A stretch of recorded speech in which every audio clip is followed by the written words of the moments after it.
Mga kapuso, gumagawa na raw po ng paraan ang mga ahensya ng ating pamahalaan na posibleng maapektuhan ng suspensyon ng foreign aid ng Amerika. May iba pa naman daw tayong mga kaibigan at mga kaalyadong mga bansa na posibleng pagkunan ng pondo para sa mga proyekto. Narito po ang aking unang balita.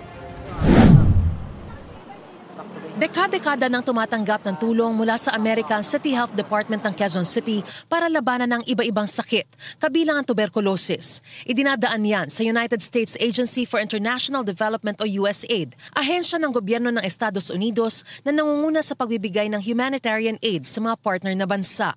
Every help counts para po mapatakbo ng maigi ang bawat step along the way ng primary care, which is detection, early detection, prevention, early detection, diagnosis and treatment po.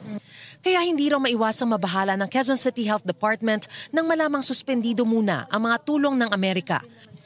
70 araw yan habang pinag-aaralan kung itutuloy alinsunod sa America First agenda ni US President Donald Trump.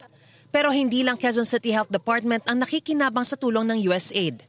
Mula pa noong 1961 ay nakikipagtulungan na ang USAID sa ating pamahalaan at iba pang mga lokal na organisasyon. Katunayan ay nakapag-invest na raw ito ng higit 247.5 billion pesos o $5.1 billion sa ating bansa para makamit umano ang parehong layunin ng pag-unlad. Bagamat di direkta ang posibleng epekto ng pagpapasuspinde, mararamdaman pa rin ito ayon sa NEDA. The impact could be more indirect. For example, the major shareholder of the multilateral institutions is the U.S. World Bank, ADB.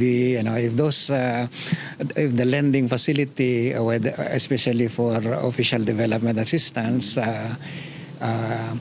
in those institutions is affected, then we can also be affected in the medium term. No? We have other friends and allies that have all come together, and we will find a way to be able to take up the slack, kung meron man, from other countries that are prepared to also do the same thing. Ang ginagawa naman ng ating kalihim ni Secretary Herbosa, he has been pursuing multilateral arrangements. Nakikipag-usap din po siya sa ibang mga bansa, sa ibang mga possible sources of support. Ang Quezon City Health Department naniniwalang kahit daw sa foreign assistance, wala rin namang forever. Kaya ginagawa na lang daw nila ng paraan na makahanap ng ibang mapagkukunan ng pondo.